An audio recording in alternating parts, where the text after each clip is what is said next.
قوة إلا بالله العلي العظيم. حسبنا الله ونعم الوكيل، نعم المولى ونعم النصير. أعوذ بالله من الشيطان الرجيم. بسم الله الرحمن الرحيم. الحمد لله الذي يؤمن الخائفين وينجي الصالحين وجزاء المستكبرين ويهلك ملوكا ويستخلف آخرين.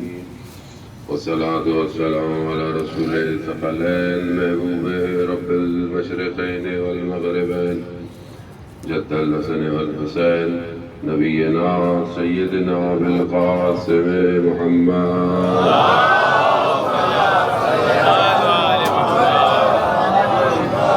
وعلى آله الطيبين الطاهرين المعصومين، لا سيما بقية الله في الأرضين. روحي وأرواحنا للتراب مقدم الفداء ولعنة الله على أعدائهم أجمعين. بسم الله الرحمن الرحيم. رب اشرح لي صدري ويسر لي أمري واحلل عقدة من لساني يفقهوا قولي. أما بعد فقد قال الله سبحانه وتعالى في كتاب الحكيم والقرآن المجيد: وما خلقت الجن والإنس إلا ليعبدون. صلوات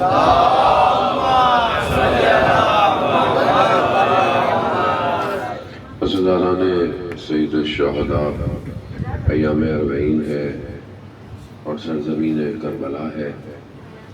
خدا متعال نے ہم سب کو یہ توفیق عطا فرمائی کہ ہم ان ایام میں یہاں آئے اور زیارت کی جو مومن کی 5 نشانیوں میں سے ایک نشانی ہے اسے انجام دیں.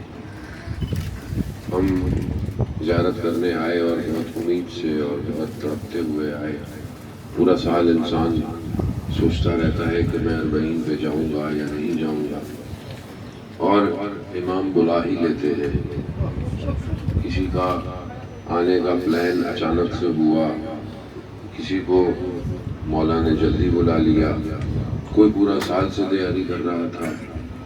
لیکن حقیقت یہ ہے کہ ہم آ گئے، لیکن ہمارے آنے میں اور اس لٹے ہوئے کارواں کے آنے میں بڑا فرق تھا.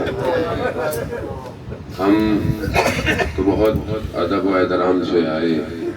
ہمیں تو لوگوں نے رستوں میں پانی بھی پلائے، سائے میں بٹھایا، لیکن یہ کارواں کتنا اجڑا ہوا کربلا پہنچا ہے. اب آپ انشاءاللہ خیریت سے واپس جائیں گے. آپ کے گھر والے خوشی سے آپ کا انتظار کریں گے،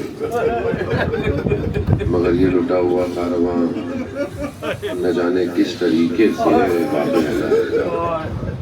تو بہت فرق ہے. ہم اس درد کو محسوس نہیں کر سکتے، لیکن یہاں پر ہے. اور جتنے ہیں انسان کو اہل بیت کی شناخت کرنا بہت ضروری ہے اور معرفت بہت ضروری ہے. زیارت کے حقیقی معنی ملاقات کے ہیں. آپ سے کوئی پوچھے کہ آپ کی زیارت ہو گئی یا زیارت کیسی ہو رہی ہے، یقیناً آپ نے تصویریں بھی بھیجی ہوں گی، لوگوں کو بتایا بھی ہوگا اور کہا ہوگا بہت رش ہے، بہت لوگ آئے ہیں دنیا سے، موقف بہت بڑے بڑے لگے ہوئے ہیں، کھانے بھی بہت اچھے چل رہے ہیں، نیاز ہے، مولا کی سبیل ہے. لیکن زیارت ہوئی یا نہیں ہوئی، یہ سوال ہمیں ابھی بھی اپنے آپ سے کرنا ہے. زیارت کے اصل معنی ملاقات کے. کیا میری امام سے ملاقات ہوئی یا نہیں ہوئی، یہ بہت ضروری ہے. لیکن بعض اوقات ہم راستے میں جو ہمیں منزل تک لے کے جا رہی ہوتی ہے، ہم اس راستے میں کھو جاتے ہیں اور منزل بھول جاتے ہیں. ہم یہاں آئے، ہمارے دوست نے بتایا کہ ایک جوان لڑکا ملا اور بہت رو رہا تھا. تو کہا کیوں رو رہے ہو؟ کہا حرم مل گیا، امام نہیں ملے. حرم مل گیا، امام نہیں ملے. اصل تو امام تک پہنچنا ہے نا. کربلا میں آنا یعنی امام کے خیمے میں جانا. امام تقاضا کرتے ہیں، امام کو چاہتے ہیں، اور یہ ظاہر ہے بدن بھی پہنچنا ضروری ہے، اللہ نے پہنچا دیا، لیکن اصل میں آپ کا قلب امام کی طرف ہونا چاہیے۔ آپ کربلا میں کہیں بھی بیٹھے ہوں، آپ کی توجہ امام کی طرف ہو۔ ایسا نہ ہو کہ صرف میں جب زری کے اندر جاؤں گا تو میں امام کی طرف متوجہ ہوں گا۔ امام زری کے محتاج نہیں ہے۔ امام سرزمین کربلا تو امام کی پوری سرزمین ہے۔ یہ تو وہ سرزمین ہے جسے امام نے پہنچتے ہی خریدا ہے، اور ہم امام کی سرزمین میں مہمان ہیں۔ اور کتنا کرم ہے امام کا کہ اقبال الاعمال روایات ہیں، باقی کتابوں کے اندر بھی امام فرماتے ہیں، جو ہے وہ حدیث بیان ہوتی ہے کہ جو بھی زیارت پہ آتا ہے امام اسے اس کے آباء و اجداد کے نام کے ساتھ پہچانتے ہیں۔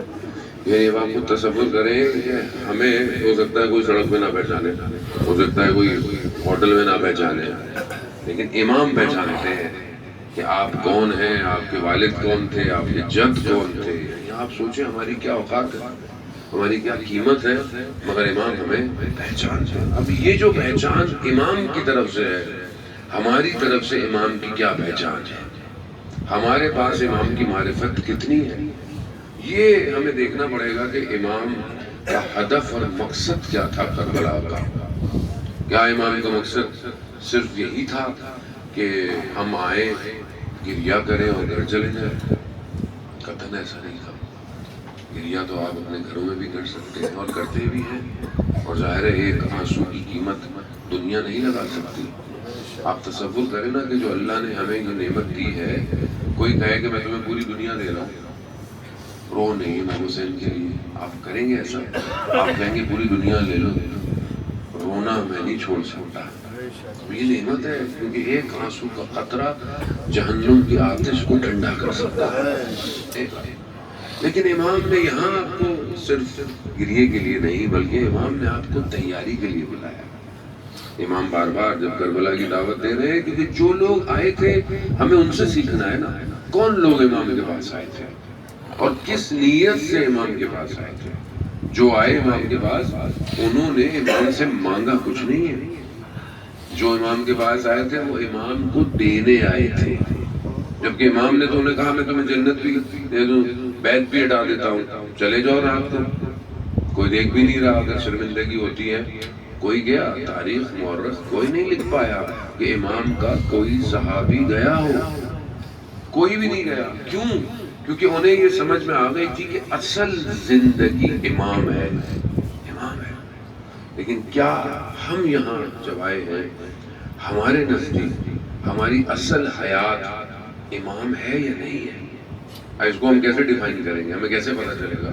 انسان اپنی اسکوٹنی خود کر سکتا ہے نا، کوئی اور تو نہیں کہہ سکتا، انسان خود، انسان اپنا ذمہ دار ہے۔ اب میں اگر دیکھوں کہ میری اصل زندگی امام ہے یا نہیں ہے، کیسے پتا چلے گا؟ تو یہ میرے زندگی کے طور طریقے اور رہنے سے اور گفتگو سے پتا چلے گا کہ میں اپنے امام کے لیے کتنا زندہ ہوں اور اپنے لیے کتنا زندہ ہوں۔ میرا امام کون ہے؟ اور یہاں پر آئے امام حسین سب کے امام ہیں، لیکن دیکھیں مجھ سے 61 ہجری کا سوال روز محشر نہیں کیا جائے گا کہ آپ کہاں تھے۔ آپ صاف کہہ سکتے ہیں کہ جی ہم تو تھے ہی نہیں، تو پھر ہم سے کیا سوال کیا جائے گا؟ ہم سے سوال کیا جائے گا 2024 میں آپ کہاں تھے کہ آپ کا امام غیبت کے پردے میں تنہا تھا؟ کیا آپ کی توجہ آپ کے امام پر ہے یا نہیں ہے؟ کربلا بار بار بلانے کا مقصد ہی یہی ہے کہ ایک امام تھا اور چند لوگ تھے، اور باقی دنیا نے امام کو چھوڑ دیا۔ تو ابھی ہم کیا کر رہے ہیں؟ کروڑوں لوگ ہیں اور امام اکیلا ہے۔ ہم یہاں آتے ہیں، اپنی زیارت، اچھی بات ہے، زیارت کی طرف توجہ ہو، تبرک خریدنا ہے، بہت اچھی بات ہے، لے کے جائیں اب وہاں سے، لیکن وہ کہاں ہے جو اصل وارث ہے؟ اس کے لیے میں کتنا تیار ہوں؟ کیا میں نے اسے اس رش میں ڈھونڈا یا نہیں ڈھونڈا؟ جب مومن کی 5 نشانیوں میں سے ایک نشانی ہے تو جو مومنوں کا امام ہوگا وہ کربلا نہیں آیا ہوگا، لیکن کیا میں نے اسے ڈھونڈا اس رش کے اندر؟ کیا میں نے چاہا کہ کوئی میرے کاندھے پہ ہاتھ لگائے تو میں دیکھوں تو وہ امام ہو؟ ایسا نہیں ہوتا۔ خدا نہ خواستہ یقیناً ایسا نہیں ہے، آپ کے دلوں میں امام کی محبت ہے، لیکن کہیں ایسا نہ ہو جائے دنیا کے اندر انسان، کیونکہ ہر شخص کی دنیا الگ ہے۔ وہ شخص جس نے امام کو کوفہ سے خط لکھا تھا اور اپنے کام کے سلسلے میں کوفہ سے باہر گیا، کام میں نقصان ہوا، کوئی فائدہ نہ ہوا، واپس کوفہ پہنچا، راستہ پلٹ چکی تھی، پیچھے کیا ہوا اسے خبر ہی نہیں تھی۔ اپنے گھر گیا، اس کی بیٹی نے اس سے کچھ مانگا بھی تھا کہ کچھ لیتے آنا، بیچارہ خالی ہاتھ تھا، شرمندہ کھڑا رہا۔ پھر اپنے گھر گیا، بیٹی نے کچھ سوال پوچھا کہ آپ کو پتہ ہے کوفہ میں کیا ہوا؟ بیٹی کا جواب اس نے نہیں دیا۔ زوجہ نے پوچھا کہ کہاں ہے، کیا کرنے گئے تھے؟ کہا نقصان ہو گیا۔ کہا کچھ نہیں لے کر آئے؟ کہا نہیں۔ کہا تلوار اٹھاؤ اور جاؤ کربلا۔ کہا کیوں؟ کہا اعلان ہوا ہے ایک باغی آیا ہے، جو اس کو مارے گا اسے تلوار کے بدلے میں سونا ملے گا۔ اب اس بیچارے کے پاس کچھ تھا ہی نہیں سفر میں، اس نے بولا چلو کچھ تو مل جائے گا۔ اس نے تلوار اٹھائی اور یہ کربلا پہنچا۔ عصر عاشور کا وقت تھا۔ اس نے کیا دیکھا؟ بہت سارے لوگ ایک شخص کو مار رہے ہیں۔ اب اس نے دیکھا کہ ایک شخص کو اتنے لوگ مار رہے ہیں، تو اس نے کہا یہ باغی نہیں ہو سکتا۔ یہ اور قریب گیا۔ جب یہ قریب گیا تو اس نے امام کے چہرے کا نور دیکھا۔ نور دیکھا تو اس نے پوچھا کہ کون ہو تم؟ اے بزرگ، اے بڑے شخص، تم کون ہو؟ امام نے اس کی نگاہوں میں نگاہیں ڈالی۔ اللہ نہ کرے ہمارا امام ہم سے یہ سوال پوچھ لے۔ اس نے اس شخص سے کہا عجیب ہو، بلاتے بھی ہو اور بھول جاتے ہو۔ اللہ جل اللہ جل، آ جائیے مولا۔ مولا گئے، بلا بھی رہے ہو، انہیں یاد بھی نہیں کرتے۔ یہی کہا بلاتے بھی ہو اور بھول جاتے ہو۔ پہچان جانا امام کو۔ کہا مولا یہ مولا اجازت دیں میں اپنے وجود کو آپ کے اوپر قربان کر دوں، تلوار سے لڑوں گا۔ کہا نہیں، تمہارا نام شہداء میں نہیں ہے، چلے جاؤ۔ کہا نہیں مولا، مجھے اجازت دیں، یہ کیا ہو گیا؟ امام نے کہا میرا حکم ہے دور چلے جاؤ، اتنے دور کہ میری آواز تم تک نہ پہنچے۔ جانے لگا۔ امام نے کہا میرے قریب آؤ۔ خوش ہوا، سمجھا امام اجازت دیں گے۔ کیا کریم ابن کریم ہے۔ قریب آؤ۔ قریب آیا، انگوٹھی اٹھا دی۔ کہا بیٹی نے انگوٹھی مانگی تھی نا۔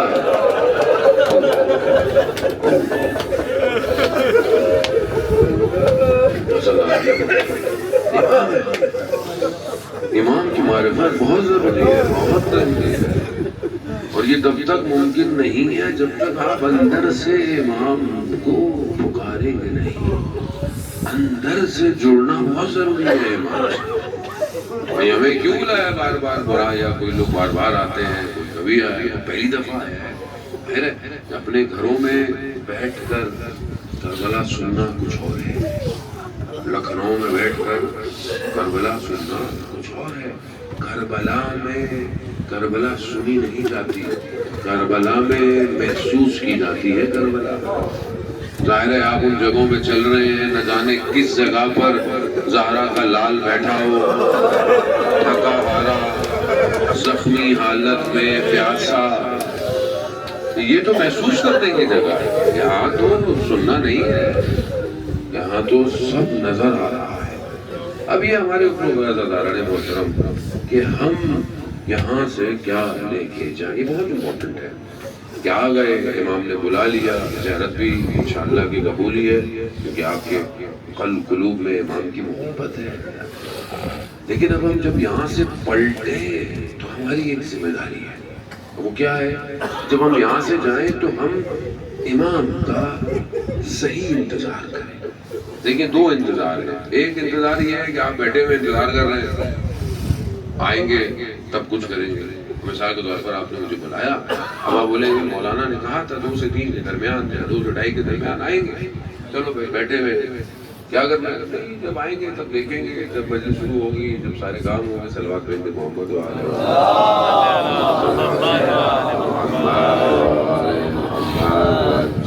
فرجہم۔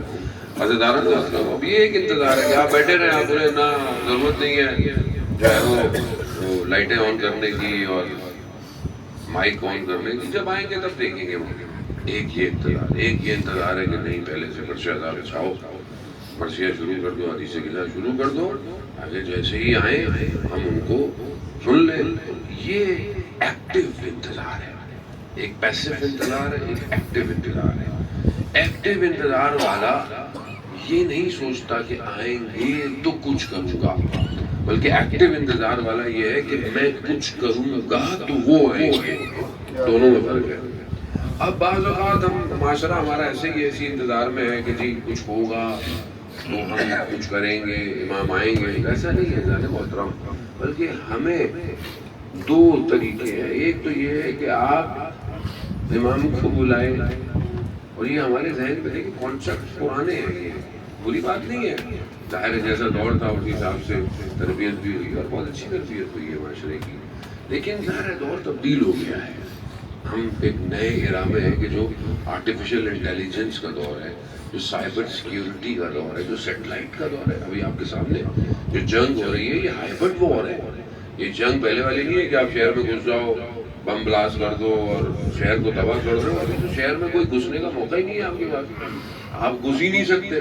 آپ جیسے گھسیں گے سیٹلائٹ سے آپ کے اوپر اٹیک ہو جائے گا، آپ کے سامنے ہے نا۔ ابھی تو سب ڈرون اور ہائبرڈ ہے، ابھی تو کئی ہزار کلومیٹر دور سے ملک ایک دوسرے ملک کو ڈرا رہا ہے بیٹھا ہوا۔ اب آپ کے سامنے کتنے دن سے جو ہے وہ اسی دھمکیوں کے اندر وقت گزر گیا، فلائٹیں بھی اوپر نیچے ہو رہی ہے۔ کیوں؟ کیونکہ وار چینج ہو گئی ہے۔ اس دور کے اندر ہمیں امام کے لیے کیا کرنا ہے؟ اب آپ وہ تو نہیں کر سکتے جو بزرگوں نے کیا، وہ ان کا حدود تھے، انہوں نے کیا، وہ یہاں تک لے آئے۔ اب یہاں کے بعد آپ کی باری ہے، میری باری ہے، میں کیا کرنا چاہتا ہوں؟ وہ امام جو اس زمانے کا امام ہے، جو ٹیکنالوجی کی دنیا ہے، اس دور کے اندر میں امام کے لیے کیا کرتا ہوں؟ یہ بہت امپورٹنٹ ہے۔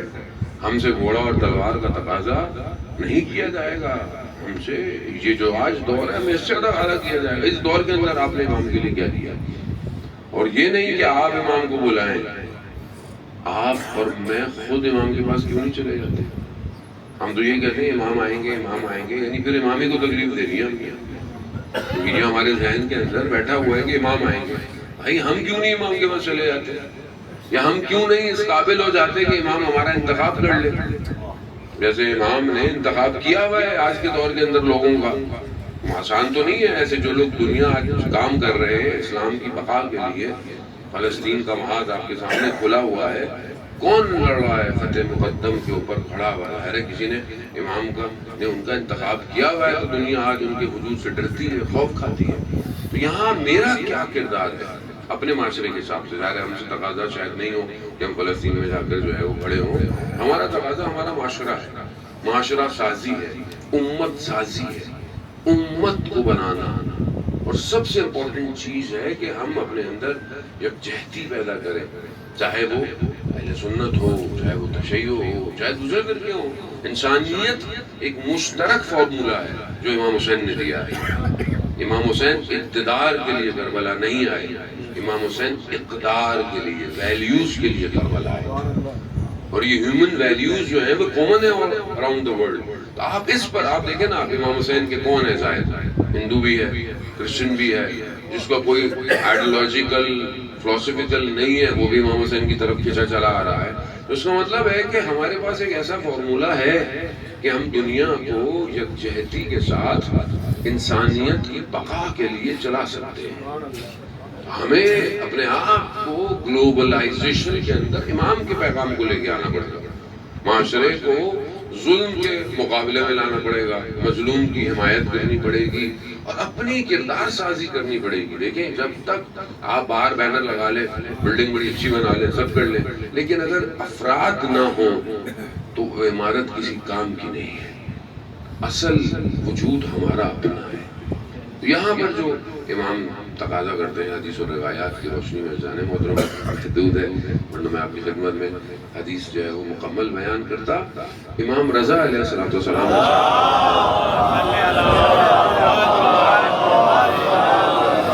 امام رضا نے اپنی ایک حدیث کے اندر بیان فرمایا کہ جس کی عقل سالم ہوتی ہے اس کی کچھ نشانیاں ہیں۔ کیوں آج معاشرے میں عقل کی ضرورت ہے؟ کیونکہ معاشرہ آہستہ آہستہ عقلانی یعنی لاجیکل گفتگو سے باہر ہو گیا ہے۔ آج کا جوان کہتا ہے مجھے لاجک بتائیں، مجھے لاجک بتائیں، کیونکہ کچھ ٹائم پیریڈ میں ہم نے اپنے زیادہ تر میں اپنی خطا اس کو کہوں گا نہ کہ کسی اور کی، کہ ہم نے صرف جذبات اور احساسات پہ گفتگو کی ہے، ہم نے عقلانی گفتگو کم کر دی ہے۔ اور اس کی سب سے ایک بڑی وجہ ہے کہ ہم نے اوریجنل جو ٹیکسٹ ہے ہمارا اوریجنل اسے کم بیان کیا ہے معاشرے کے اندر۔ اب میں نے آ کر اپنی باتیں بہت کی، میں نے آ کر کسی اور کی باتیں بہت کی، میں نے قال امام صادق کم پڑھا، میں نے قال امام باقر، قال امیر المومنین نہیں پڑھا۔ لیکن یہی پھر فرق آ گیا معاشرے کے اندر کہ معاشرہ امام کو تو مانتا ہے لیکن معاشرہ امام کی نہیں مان رہا، کیونکہ امام کی بیان ہی کم کی گئی ہے۔ اب جب آپ کوئی چیز امام کی طرف سے بیان کرو تو گھبرا جاتا ہے، مولانا صاحب کیا ہو گیا؟ قال امیر المومنین ہے، جو بلاغہ ہے، نہیں گھبرا جاتا ہے۔ تو گھبراہٹ کی وجہ لوگ نہیں ہیں، لوگ تو ریسیو کرتے ہیں، ہم خود ہیں میرے جیسے، نہ میں کسی اور کو بھی نہیں کہہ سکتا، میں اپنے حبیب کو بزرگوار کہوں گا۔ عزیزان محترم، عقلانی گفتگو بہت امپورٹنٹ ہے۔ اختصار کے ساتھ امام رضا نے سالم عقل کی نشانیاں بتائی ہیں، اور ظاہر ہے جب عقلیں سالم ہوں گی تو معاشرہ رشد کرے گا، معاشرہ کمال پر جائے گا، معاشرہ آئیڈیل سوسائٹی کریٹ کرے گا، اور یہ آئیڈیل سوسائٹی ہی اس قابل ہوگی کہ ہم امام کے ظہور میں داخل ہوں گے، نہ کہ امام کو کہیں کہ آپ آ جائیے، بلکہ اپنے آپ کو اتنا اپلفٹ کرے کہ امام کہے ہاں یہ سوسائٹی میری ہے، یہ حصہ میرا ہے، اور یہ دنیا اسی پزلز کے ساتھ کنیکٹ ہو کر ایک تصویر بنائے گی، پھر ظہور ہوگا انسانی محترم۔ تو وہ جو عقلانی گفتگو ہے، بڑی اختصار سے 3-4 خصوصیتیں کہ جو امام نے بتائی کہ سالم عقل کی نشانی پہلی ہے کہ جو بھی اس شخص کو دیکھتا ہے جس کی عقل سالم ہے اس کے وجود سے خیر نکلتا ہے۔ یعنی اگر آپ یہ کہیں کہ آپ کی عقل سالم ہے تو کوئی بھی آپ کو دیکھے، کوئی بھی آپ کو ملے، آپ کے وجود سے خیر ڈسٹریبیوٹ ہونا چاہیے۔ اب خیر کی ڈیفینیشن آج کی ورلڈ میں کیا کریں؟ خیر کو پیسہ نہیں ہے، صرف خیر کو مالی مدد نہیں، پازیٹیو وائبس کریٹ کرتا ہو، یعنی ایک شخص کے بعد آپ بیٹھے تو پازیٹیوٹی دیتا ہو، مایوس نہ کرتا ہو آپ کو۔ ورنہ ایک شخص آیا اور اپنی پرابلم بیان کر رہا ہے تو ہم کہتے ہیں نہیں کچھ نہیں ہونے والا بھائی، اب تو سب ختم ہے، وہ بیچارہ جو آدھا مرا ہوا تھا پورا مر گیا ہو، تو کم از کم پازیٹیو تو دے، امید تو دے اسے کہ نہیں اچھا ہو سکتا ہے، کیوں نہیں ہو سکتا؟ خدا کار ساز ہے، خدا کر سکتا ہے۔ کوئی شخص آیا، کسی کا کوئی مر جاتا ہے دنیا میں، آپ سوچیں میں آپ کو کیا بتاؤں، کربلا میں صبح فجر کی نماز حرم سید الشہداء میں جا رہا تھا، ایک بڑا نازک باریک سا ایک دم اس نے مجھے دیکھا، جوان سا لڑکا تھا اور مجھے مل گیا، ارے مولانا صاحب کہاں مل گیا؟ لوگ ملتے ہیں محبت کرتے ہیں، مولانا صاحب میں کینسر کا مریض ہوں، اور پھر میں نے جب اس کو ہاتھ لگایا اس کے بدن کو تو مجھے اندازہ ہو گیا کہ بالکل وہ نحیف تھا۔ مولانا صاحب میں کینسر کا مریض ہوں، میرے لیے دعا کیجیے گا۔ اب آپ وہاں کیا کریں گے؟ آپ مجھے بتائیں، یا تو آپ اس کو بول دیں گے بھائی اب کچھ نہیں ہو سکتا، یہاں بولیں گے نہیں کوئی مسئلہ نہیں، امام کی بارگاہ میں آئے ہو، شفا تو ان کے ہاتھ میں ہے، بلا لیا انہوں نے، اور کون سی زندگی سب کچھ ہے، اصل زندگی تو جانے کے بعد ہے۔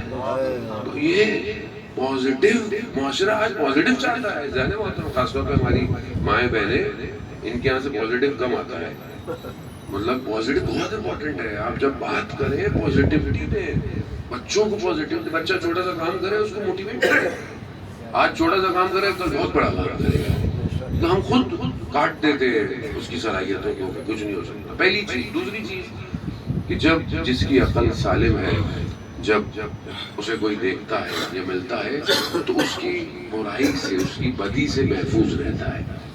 اب پرفیکٹ تو کوئی بھی نہیں ہے سوائے امام کے، میرے اندر بھی کئی خامیاں پائی جاتی ہیں. یہ تو اللہ نے کرم کیا ہوا ہے کہ اس پہ پردہ رکھا ہوا ہے کہ آپ لوگوں کو نہیں پتا. لیکن ہر برائی ہے، بہت ساری برائیاں انسان کے اندر پائی جاتی ہیں. لیکن جس کی عقل سالم ہے اس کی برائی سے میں محفوظ رہوں. یعنی مثال کے طور پر مجھے غصہ آتا ہے، میرے اندر عیب ہے، اب میرے اس غصے سے آپ محفوظ رہے تو پھر میری عقل سالم ہے. تیسری چوتھی اور دوا سے دعا، جس کی عقل سالم ہے اس کے سامنے جب کسی کی چھوٹی نیکی بیان کی جائے تو وہ اسے بڑا شمار کرتا ہے.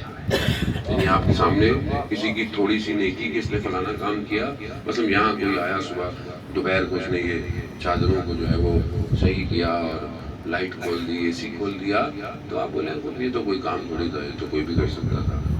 لیکن سالم عقل والا ایسے نہیں کہتا. وہ یہ کہتا ہے کتنا اچھا کام کیا، فرش اعضاء کا اہتمام کیا، جہاں لوگ آئیں گے ذکر حسین کو سنیں گے. یعنی چھوٹی سی نیکی کو بڑا شمار کر دینا. مثال کے طور پر کاروان میں کوئی چھوٹا کام کرتا ہو، کوئی بھی مثلاً ظاہر ہے، مثلاً پانی پلا دیتا ہو، کسی کو کچھ کمرے میں لا کے دے دیتا ہو، تو ظاہر بولے یہ تو مثلاً کوئی کام نہیں ہے، یہ تو بہت چھوٹا سا. نہیں، چھوٹا کام جس کی عقل سالم ہے وہ دوسروں کی نیکی کو چھوٹا شمار نہیں کرتا. چوتھی اور آخری چیز، جس کی عقل سالم ہے وہ اپنی بڑی نیکی کو چھوٹا شمار کرتا ہے. یعنی آپ کو کہیں جی ماشاء اللہ کیا بڑا کام کیا آپ نے، کاروان کے سب کے بیگ اٹھا لیے، لوگوں کو کیا کیا دے دیا، ظاہراً بڑا کام ہے.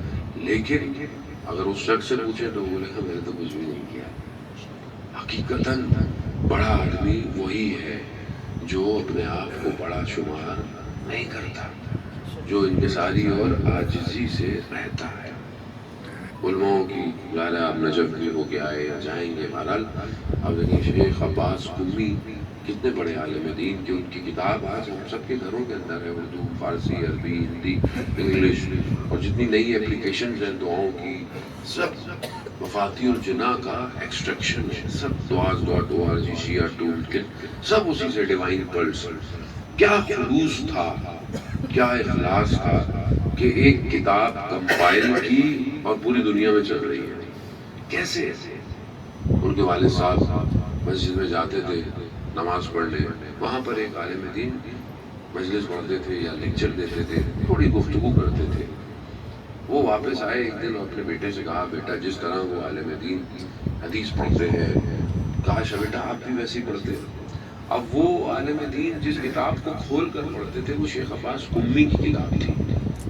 یعنی جس کتاب سے وہ بیان کرتے تھے مناظر الاخرہ، شیخ عباس قمی کی کتاب. لیکن شیخ عباس قمی نے یہ نہیں کہا کہ بابا آپ کیسی باتیں کر رہے تھے، کہا بابا میرے حق میں دعا کیجیے گا.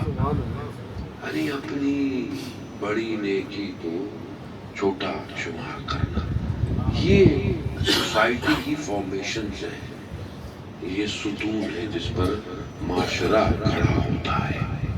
اگر تو ہم نے اپنے آپ کو اسی طرح ڈیولپ کیا تو ہم خود ظہور کے اندر داخل ہو جائیں گے، اور اصل ہدف ہمارا ظہور ہے ظاہر ہوتا.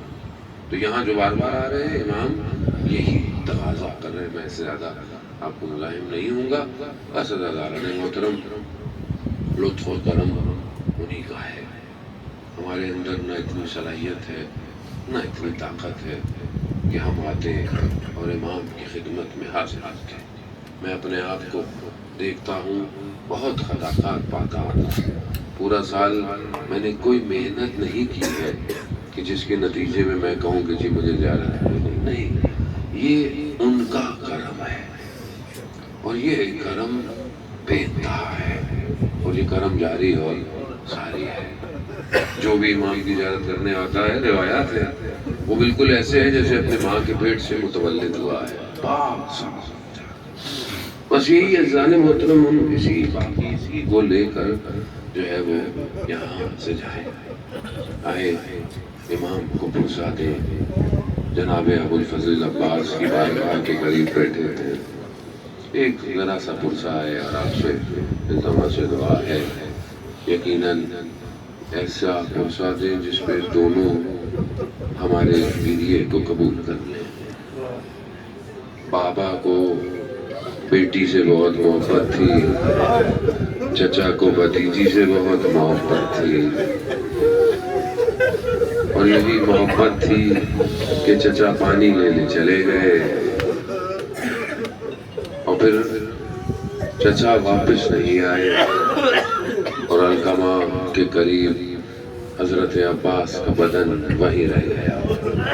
جب علم لے کر پہنچے ہیں نا امام حسین، تو دور سے تو جب علم نظر آ رہا تھا تو بچی یہی بچوں سے کہہ رہی ہوگی کہ چچا آ رہے ہیں، پانی آ رہا ہے، مگر جب قریب آئے دیکھا علم آ گیا، علمدار نہ آیا۔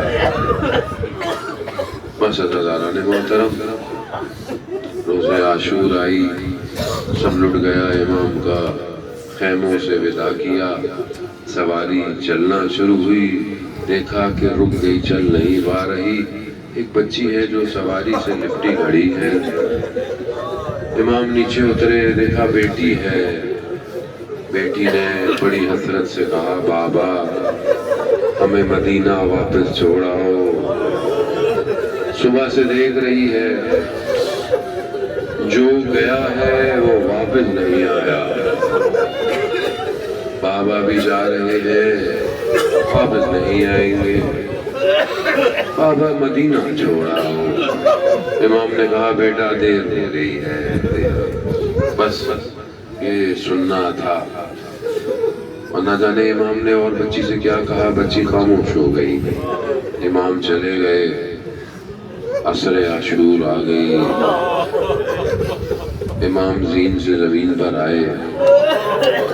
بس ایک جملہ کہوں گا مقتل کے لیے، آپ نے جگہ تو دیکھی نا جہاں امام تل زینبیہ سے کتنا فاصلہ ہے اس کا۔ بس عجیب ہے، عالم دین نے بیان فرمایا کہ انہوں نے عصر عاشور بہت فرصت سے امام کو مارا ہے، فرصت سے کیوں مارا؟ فرصت کیوں تھی؟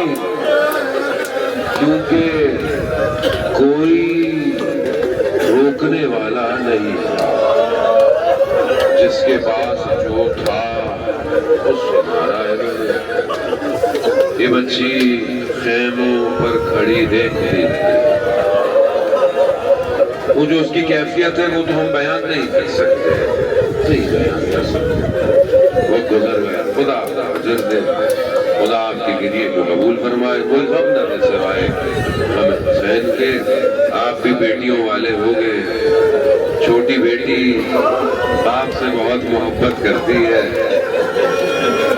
جن کی بیٹیاں گھروں میں ہیں وہ انتظار کر رہی ہوں گی بابا کب آؤ گے۔ یہاں بچی دیکھتی رہی ہے، بابا نہ آیا، شام غریبہ آ گئی، جناب زینب نے بچوں کو جمع کیا، دیکھا ایک بچی نہیں ہے۔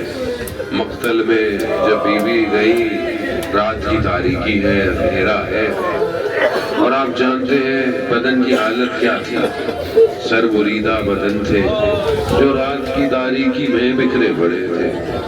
بی بی نے دیکھا بچی ایک بدن پہ سو رہی ہے، بچی کو اٹھایا، کہا بیٹا کیا کر رہی ہے؟